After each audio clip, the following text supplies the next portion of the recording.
pengguna yang beli iPhone second hand, benda ni lah yang menipu korang.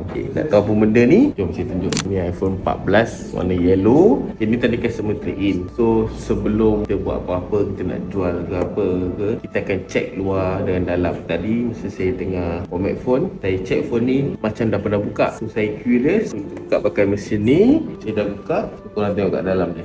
Kalau korang tengok cantik kan, nampak macam tak pernah repair kan. Tapi sebenarnya korang tengok kat bahagian sini. Dia zoom sikit kat sini. Korang nampak dia punya connector ni macam ada dua. Dia ada berlapik. Kenapa ada benda lah ni? Korang boleh tengok. Bila kita tengok kat setting, kat general dia tak ada keluar apa-apa history part and service, pernah tukar bateri ke, pernah tukar kamera ke, apa-apalah. Tapi sebenarnya kamera phone ni dah pernah ditukar. Dia ada tag on flex kita panggil dalam ni. Nanti saya tunjuk korang. Bila kita buka tag on flex ni, nanti dekat sini setting ni ada part and service history. So inilah langkah-langkah quality control dekat AHT. Korang follow saya akan tunjuk lagi.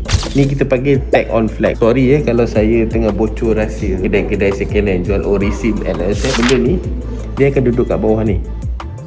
Bila kita pasang, dia akan bypass yang parts and service history tu. So bila saya cabut benda ni, korang boleh tengok ni kamera yang dah ditukar lah. Nampak dia ada stiker dia semua. Bila saya cabut ni, pasang dalam ni,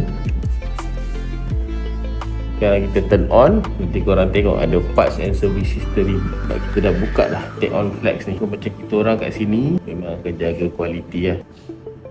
Nampak dia keluar parts and service history. Bermakna customer ni dulu masa dia beli dulu, dia tak tahu dia kena tipu yang dah tukar kamera. Nasib baik dia jumpa kedai kita orang, so kita orang explain lah kat dia. Korang kena ingat, murah tak boleh quality, quality tak boleh murah.